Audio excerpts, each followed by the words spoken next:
Rectangular field with measurements as given in the figure have the same perimeter. Which field has a larger area? तो first दोनों का perimeter same है, ये और ये दोनों का पेरीमीटर, एक तो स्क्वायर है और एक रेक्टेंगल है। तो स्क्वायर का पेरीमीटर जो होता है वो क्या होता है, हमारे पास में सम कह रहा है perimeter of square is equal to perimeter of rectangle. तो पेरीमीटर ऑफ स्क्वायर यानी हमको इसकी साइड दे रखी है 60 मीटर, तो इसके अंदर हमारे पास में पेरीमीटर क्या रहता है 4 इंटू साइड, और 4 इंटू साइड कितना है 4 इंटू 60 मीटर। तो हमारे पास में 4 6 24 240 मीटर इसका पेरीमीटर हो गया। और ये का यही पेरीमीटर किसका है, रेक्टेंगल का भी वही पेरीमीटर है, रेक्टेंगल ये सेम है। तो पेरीमीटर ऑफ रेक्टेंगल है, लेकिन इसके अंदर हमारे को लेंथ दे रखी है, तो L is equal to P upon 2 minus B होता है, लेकिन ये हमारे को नहीं चाहिए, हमको चाहिए B। तो B इज इक्वल टू होता है, ये वाला फॉर्मूला चाहिए, ब्रेड्थ चाहिए इसकी ब्रेड्थ। तो हमारे पास में पेरीमीटर तो हमने 240 मीटर है, क्योंकि पेरीमीटर स्क्वायर और पेरीमीटर रेक्टेंगल इक्वल है। और हमने इससे स्क्वायर के पेरीमीटर से हमने ये रेक्टेंगल का पेरीमीटर इक्वल है, तो जो हमने स्क्वायर का पेरीमीटर निकाला वो का वही रेक्टेंगल का पेरीमीटर होगा। जो स्क्वायर का पेरीमीटर निकाला 4 इंटू साइड से इसके 1 से चल गया, तो ये काम चल गया, इससे इस तरीके से ले लेंगे। तो हमारे पास में breadth is 240 metre upon 2 minus 80, तो ये 120 माइनस 80 मीटर हमारे पास में इसका आंसर आ जाएगा। हाँ, यानी कि हमारे पास में ब्रेड्थ हो गई 40 मीटर। तो अब मेरे को एरिया निकालना है दोनों का। तो एरिया ऑफ स्क्वायर क्या रहेगा, हमारे पास में रहेगा साइड इंटू साइड, यानी 60 metre into 60 metre is equal to 3600 metre square. और हमारे पास में area of rectangle is equal to length into breadth. Length हमारे पास में 80 मीटर दी हुई थी और ब्रेड्थ हमने इस तरीके से निकाली।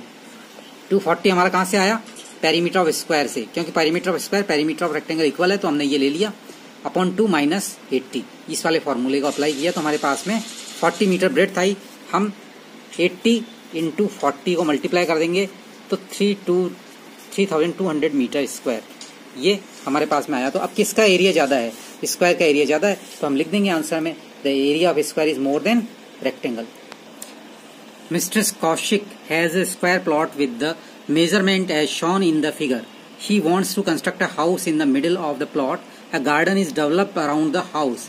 Find the total cost of developing a garden around the house at the rate of ₹55 per meter square. यहाँ पर मीटर स्क्वायर दे रखा है, अगर मीटर स्क्वायर दे रखा है रेट, तो कॉस्ट निकालने के लिए हमको एरिया से मल्टीप्लाई करना पड़ेगा। और अगर मीटर दिया होता तो हमको पेरीमीटर से मल्टीप्लाई करना पड़ता, लेकिन यहाँ मीटर स्क्वायर दे रखा है, मीटर स्क्वायर होता है एरिया का, तो हमें एरिया से मल्टीप्लाई करना पड़ेगा और हमें एरिया निकालना पड़ेगा किसका, इसका। जैसे ये दे रखा है इसकी हाउस की यहाँ से यहाँ तक 25, ये 25, ये यहाँ से यहाँ तक इतनी, यहाँ से यहाँ तक इतनी। अभी इस तरीके से निकालते हैं, तो हम एरिया बाहर के वाले एरिया को निकाल करके उसमें से अंदर वाले एरिया को माइनस कर देंगे, तो ये हमारे पास में इसका एरिया आ जाएगा। एग्जाम्पल से समझते हैं। यहाँ पर ये प्लॉट है, इस प्लॉट के अंदर ये जो जगह है, इस जगह के अंदर हमने घर बना दिया। अब बचा ये जगह, तो इसके लिए हमने क्या किया, पहले इस पूरे का एरिया निकालेंगे, यहाँ से लेंथ और ये ब्रेड्थ, लेंथ इंटू ब्रेड्थ, और अंदर वाले को माइनस कर देंगे, जो हटा रहे हैं उसको माइनस कर देंगे, तो हमारे पास में ये बचेगा। यहाँ पर गार्डन डेवलप कर देंगे। ये एरिया यहाँ से AB इंटू BC, उसमें से PQ इंटू QS, इसको माइनस कर दूंगा, तो ये हमारे पास में जो एरिया आया, इसके ऊपर हम गार्डन डेवलप करेंगे। इसकी जो एरिया आएगा उसको हम मल्टीप्लाई कर देंगे रेट से। अब इसको देख लेते हैं, यहाँ से यहाँ तक 25 है और यहाँ से यहाँ तक ये 25 है, फिर अंदर का एक तरफ 15 है और ये 20 है, तो 25 इंटू 25, तो 25 मीटर इंटू अंदर का 15 इंटू 20, ये इस तरीके से 25 metre into 25 metre minus 15 metre into 20 metre को कर देंगे, तो ये 620 ये आ गया। इसमें 325 मीटर स्क्वायर ये हमारे पास में एरिया आ गया। तो कॉस्ट इज इक्वल टू क्या रहेगा, इज इक्वल टू मैंने बताया था एरिया इंटू रेट। तो रेट कितनी है हमारे पास में ₹55 पर मीटर स्क्वायर। इस मीटर स्क्वायर से ये मीटर स्क्वायर कट गया, इसको ₹55 को 325 से मल्टीप्लाई कर देंगे और जो आएगा वो इसका आंसर होगा कॉस्ट का। जो कॉस्ट आएगी ₹17,875, इसकी कॉस्ट आ गई। क्वेश्चन लेते हैं। The shape of a garden is rectangular in the middle and semicircular at the end as shown in the diagram. Find the area and perimeter of this garden. यहाँ तक ये देख लो, ये चीज दे रखी है, इसने के अंदर ये रेक्टेंगल टाइप में है और दोनों तरफ इसके सेमी सर्किल लगे हुए हैं। ये डायग्राम इस तरीके का है कि यहाँ से यहाँ तक ये रेक्टेंगल है और इसके दोनों तरफ ये कि ये यहाँ से यहाँ तक 20 है और ये बीच में रेक्टेंगल है और ये 7 मीटर है यहाँ तक। तो इसका अगर मैं आधा करूंगा तो ये इसका रेडियस आएगा। 7 का आधा कितना होता है 3.5। तो ये 3.5 इधर भी रहेगा और ये यहाँ से जो है इसको 3.5 यहाँ से यहाँ तक भी 3.5 ही रहेगा। तो अगर मैं इसको हटा दूं यहाँ से 3.5 और यहाँ से 3.5 हटा दूं, यहाँ से यहाँ तक 3.5 है, यहाँ से यहाँ तक 3.5 है।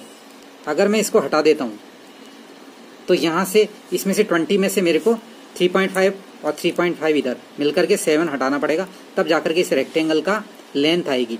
तो ये रेक्टेंगल की लेंथ जो हो गई 20 में से 3.5 प्लस 3.5 ये माइनस करूंगा मैं।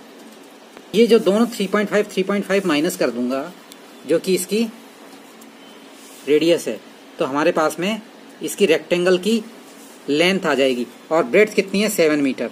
तो लेंथ इंटू ब्रेड्थ प्लस इस वाले पेरीमीटर की और इस वाले रेक्टेंगल इस वाले सर्किल की, दोनों की अगर दोनों को मैं मिला देता हूं तो ये हमारे पास में क्या बन जाएगा, एक सर्किल बन जाएगा। तो इस सर्किल की एरिया कितना रहेगा πr² और इसका लेंथ इंटू ब्रेड्थ ये रहेगा। इससे हम इसका एरिया निकाल लेंगे। और पेरीमीटर के अंदर हमारे पास में ये जो शेप है, हमने एक सर्किल बना दिया था और एक ही रेक्टेंगल, तो ये फॉर्मूले से हम इसका एरिया निकाल लेंगे। अब रही बात पेरीमीटर की, तो पेरीमीटर के अंदर क्या कर, तो हम इसका एरिया जो निकालेंगे वो L इंटू बी और प्लस πr²। क्योंकि πr² इसलिए क्योंकि दोनों सर्किल को अगर हम साथ में लेंगे तो ये एक सर्किल बन जाएगा। और ये आपके पास में ये इसका ये रेक्टेंगल रहेगा, ये रेक्टेंगल और ये πr² से ये दोनों ये आपके पास में हो जाएंगे। तो इस तरीके से हम इसको निकाल लेंगे। ये तो ये फॉर्मूला आ गया, इस फॉर्मूले में वैल्यू रख देंगे। अब इसका पेरीमीटर निकालना है तो पेरीमीटर पहले यहाँ से यहाँ तक, तो ये पूरे सर्किल का अगर पेरीमीटर लेते हैं तो ये पूरा हो जाएगा 2πr। और लेकिन इसके अंदर ये वाला हिस्सा और ये वाला हिस्सा, इसके अंदर यहाँ पर ये जुड़ जाएगा और यहाँ पर ये जुड़ जाएगा। तो ये सिर्फ ये वाली लेंथ को डबल कर देंगे और 2πr से ये निकाल लेंगे, तो पेरीमीटर हमारे पास में बन जाएगा। अब इसमें जो वैल्यू है वो रख करके हम इसको निकाल लेंगे। r इज टू हमारे पास में कितना निकलेगा 3.5 मीटर। हम इसको सॉल्व करेंगे तो ये ऊपर वाला तो निकलेगा एरिया और 2 इंटू एल, इसको सॉल्व कर लेंगे तो इस तरीके से ये तो एरिया निकल जाएगा और ये पेरीमीटर निकल जाएगा इसका, और ये क्वेश्चन इस तरीके से सॉल्व हो जाएगा। ये इसको सॉल्व करने का तरीका ये है, इसको आप सॉल्व करके रख लेंगे। Flooring tile has a shape of parallelogram whose base is 24 cm and the corresponding height is 10 cm. How many such tiles are required to cover a floor? ठीक है, एरिया 1080 मीटर स्क्वायर। अब यहाँ पर एक चीज ध्यान में देना कि यहाँ पर ये सेंटीमीटर में दे रखी है इसकी बेस और हाइट, लेकिन इसने जो फ्लोर का एरिया दे रखा है मीटर स्क्वायर में दे रखा है। तो इसको चेंज करने का तरीका मैंने बताया था। इसको दे रखा है 0.24 सेंटीमीटर, तो ये 0.24 मीटर हो जाएगा, 100 से डिवाइड कर देंगे। हाइट 10 सेंटीमीटर तो 0.10 मीटर हो जाएगी।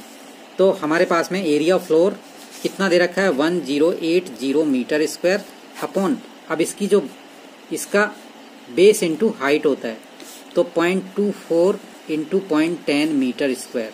मीटर स्क्वायर से ये मीटर स्क्वायर गया और अब इसको पॉइंट हटाएंगे तो इंटू 100, ये पॉइंट हटाएंगे तो इंटू 100, एक जीरो से ये जीरो गया और इससे फिर इसको डिवाइड कर लेंगे। 12 2 जा 24, 12 9 जा 108, 90 हो गया। फिर 2 से इसको करेंगे तो ये 45 हो गया। तो 45,000 टाइल्स लगेगी इसमें। नंबर ऑफ टाइल्स कितनी आ गई 45,000 है। उसको हम इस तरीके से करेंगे, उसके अंदर ये वाला सम, ये वाला फॉर्मूला लग जाएगा, इस वाले सम के अंदर ये वाला फॉर्मूला लगाएंगे और इस वाले सम में 2 सेंटीमीटर 2πr/2 और r = 1.4 रख करके सॉल्व कर लेंगे।